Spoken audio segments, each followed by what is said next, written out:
Hey everyone, well, it is finally here. Behavior has announced and released the PTB 5.0.0, the 5-year anniversary update coming out in June. That is the Resident Evil chapter. So before we get into this, remember we do stream live throughout the week at twitch.tv/Parklis. So come on by, have some fun, check it out, ask some questions, and just, have an all around good time. Now, there's a whole lot to get through here, so I must just jump right in. First and foremost, with the features, added a killer, the Nemesis, as you can see right here. Added 2 new survivors, Jill Valentine, and the one I am super favorite for and was super hopeful they'd put in, Leon S. Kennedy. Added a new map, Raccoon Police Department, so brought back from Resident Evil 2 and 3, which you may know from the remakes. Improved tutorials, new flow to make it easier to get into the tutorial for new players, new rewards for completing the tutorial. So for those who don't know, the old tutorial was you play as a survivor and it goes through the basics of how to play survivor. Then you play killer and it goes through the basics of how to play killer, and then that was it. Well, now after that there is a bot mode where you can play as a survivor and you're on a team with survivor bots against a killer bot. The killer is always Trapper, you are always Dwight, and your teammates are always Claudette, Jake, and Meg. And you get blood points for that. It's another 50,000 for completing. And then you can play as a killer against bot survivors, again, Dwight, Meg, Claudette, and Jake. And you will play as the Trapper, and you get 50,000 blood points for that, I believe. And then after that, there is a final secret reward once you complete all 4 of those steps. So it's really cool for new beginning players. So I'm super excited about that. And with the introduction of bots and tutorial, this could be a gateway or a stepping stone to bring bots into normal trial match play. So let's say somebody disconnects.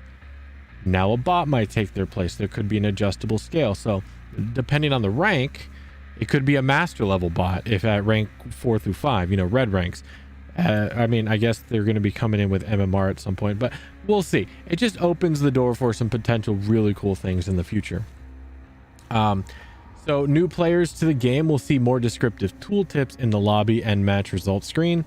Veteran players will continue to see the simplified tooltips. This setting can be toggled on off in the settings menu. I love their patch notes sometimes. The typos are great. Setting menu updates. Settings are now grouped in separate category tabs to make them easier to find. It's actually not too bad, actually. The new UI and menuing looks pretty nice. Content. Trapper update. This is a visual update. New mesh and textures for Circus Strongman, Blast Furnace, and Trapper-based outfits and their variants. Bug fixes. An issue where players on the tally screen would receive a disconnected from host message and would be sent to the initial interaction screen after being idle for 5 minutes. Fix an issue where corrupted blood web would not regenerate corrupted nodes but failed to display the corrupted node, making it sometimes impossible to progress in that blood web. Fixed an issue where Victor can pounce on various objects inside the Thompson house. For audio fix, fixed an issue where survivors do not scream when stepping on a bear trap or when hit in the tutorials or bot match. Fixed an issue where survivors can hear the terror radius when the wraith is cloaked. Fixed an issue where the other survivors hear the Demogorgon seal portal audio from anywhere on the map. Fixed an issue where the trickster's melody does not seem to play at the appropriate distance from the killer. Xbox One and Xbox Series S/X only. Fixed an issue where player status of newly added users would not display correctly. Known issues: cracked materials on Haddonfield's ground seems bumpier. Onboarding menu and game manual menu can be cut off on the sides on a 4:3 or less aspect ratio. Onboarding menu only localized in English for the PTB. The Nemesis. Players are able to use a vaccine on dead survivors on the ground from a mori or a bleed out, as long as they're infected. The Nemesis tentacles can sometimes glow depending on his position. The Nemesis, the zombies do not react to all types of loud noises or screams, and the final reward for completing the tutorials is missing. That's why it is a secret, because even I don't know yet. Now, each survivor comes with their own set of unique perks, and the killer has his own set of perks as well, and we'll get right into that in just a moment. All right, first off is going to be the Nemesis. This is one of the more iconic villains from Resident Evil, as he just keeps coming after you, asking for a STARS agent. So with his ability, he has the T-Virus, a virus that causes extreme mutations and can be transferred to others. Its effects heighten aggression and strength within the Nemesis. Special attack, Tentacle Strike. Press and hold the power button to charge an attack. Once charged, tap the attack button to unleash Tentacle Strike. Hitting a survivor with Tentacle Strike affects them with the contaminated status effect and increases your mutation rate.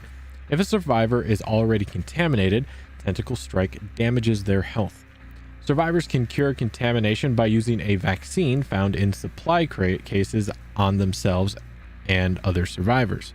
The amount of vaccine is limited. I believe this is 4. After using a vaccine, the survivor's location will be revealed to the killer by killer instinct. Mutation rate. Your power expands as your mutation rate grows. At mutation rate 2, Tentacle Strike can destroy pallets and breakable walls. At mutation 3, Tentacle Strike's range increases. The T-Virus icon displays the current level of the mutation rate. Special enemies, zombies. When a zombie attacks a survivor, they infect them with the contaminated effect. If the survivor is already contaminated, their health will be damaged. Zombies can be destroyed by a Tentacle Strike to increase your mutation, and survivors can destroy them with pallets. Destroyed zombies respawn after a short time. Now, there is usually 2 zombies. This is a new NPC type that is added into the map. Killers cannot control them directly. They wander aimlessly. They will be lured towards survivors' actions and noises, and they will punish survivors by blocking doorways and vaults and guarding generators and hooks. So really interesting use of new mechanic coming in, and can't wait to see how it's going to change gameplay in general. Now, his 3 teachable perks are Lethal Pursuer, Hysteria, and Eruption. With Lethal Pursuer, you have been designed to track down and eliminate targets. At the start of the trial, the auras of all survivors are revealed to you for 5, 6, or 7 seconds respective on the rank. Now, this is only going to be the first 7 seconds of the match. After that, perk's done. But for Nemesis, might not be great, but for killers that need a great early game, maybe Ghostface, maybe Myers, 7 seconds is all you need. You find them and you get going. Now, Hysteria, you know how to brutalize one member of a team to cause a panic. Whenever you put a healthy survivor in the injured state with a basic attack, all injured survivors suffer from the Oblivious status effect for 20, 25, or 30 seconds, depending on the rank. Hysteria can only trigger once every 60 seconds. For those who don't know, Oblivious is where they no longer hear your terror radius. Eruption. The parasite provides you with the intelligence and awareness needed to set a trap. After kicking a generator, its aura is highlighted in yellow. When you put a survivor in the dying state with a basic attack, every affected generator explodes, regressing their progress by 6% and causing their auras to disappear. Any survivor repairing a generator when it explodes will scream and suffer from the incapacitated status effect for 14 seconds. Now, incapacitated is it's slower to repair gens, sabotage hooks, break totems, and heal. So it just slows down that type of progress. Eruption has a cooldown of 90 seconds. If you paid attention, this doesn't say that the effect stops when a survivor touches the generator. So you can go around and kick as many gens as you want, using your tentacle to weaken or injure or even down other survivors. And then when you have all the generators set that you want, you can use your basic attack to go ahead and down a survivor, causing all of your set generators to explode, regress 6%, and continue to regress as long as a survivor doesn't touch it. So that is the new killer, the Nemesis, and his perks. Now we're going to go ahead and show you the new survivors. The first one is going to be Jill Valentine, a crowd favorite. So we have the first one is Counterforce. You know how to withstand an enemy stronger than you, and it starts with hunting down and knocking out their support. You cleanse totems 20% faster. After cleansing a totem, you see the aura of the furthest totem from you for 2, I believe it's 4 or 6 seconds, and you gain additional 20% stackable speed bonus to cleansing totems for the remainder of the trial. The next one is Blast Mine. When direct combat isn't an option, you still find ways to strike back. Blast Mine activates after completing a total of 66% worth of a repair progress on generators. After repairing a generator for at least 3 seconds, press the ability button and install a trap which stays active for, I believe it's 35, 40, and 45 seconds. After affected generators will be revealed to all survivors by a yellow aura. Only one trap can be active on a generator. When the killer damages a trap generator, the trap explodes, stunning them and blinding anyone nearby. Blast Mine is then deactivated. This can be used multiple times. And then Resurgence, you've come back from near impossible odds. You'll do it again. Gain 40, 45, or 50% healing progress instantly after being unhooked or unhooking yourself.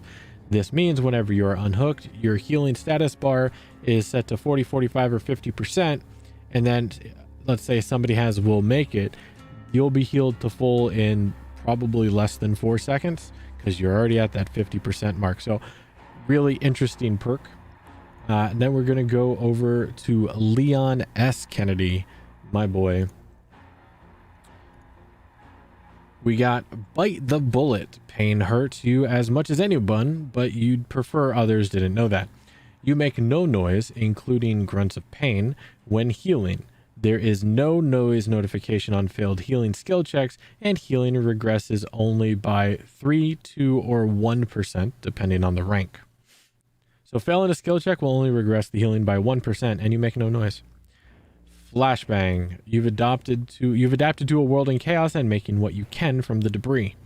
After completing 70, 68, or 66% progress from any generator, Flashbang activates. Enter a locker while empty-handed and press the ability button to craft a flash grenade. One charge detonates with a loud bang and flashing light, creates a noise notification. It can be used to distract or blind. You leave the flash grenade behind when escaping the trial. So this is a way to basically build a firecracker in the middle of the match without bringing an item in. Rookie Spirit. You keep a careful eye on objectives when they're slipping away.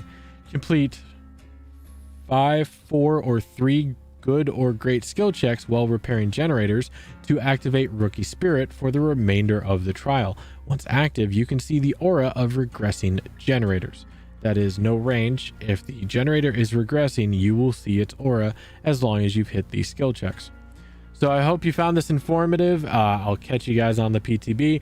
Can't wait to see what changes come out on live. And I don't know about you guys, but I'm super excited about this. If you guys like the video, you want to see more, make sure you hit the like button, subscribe. You guys know how YouTube works. Comment down below, and I'll see what you guys think. So until next time, in case nobody told you, we love you guys, and stay safe out there in the fog.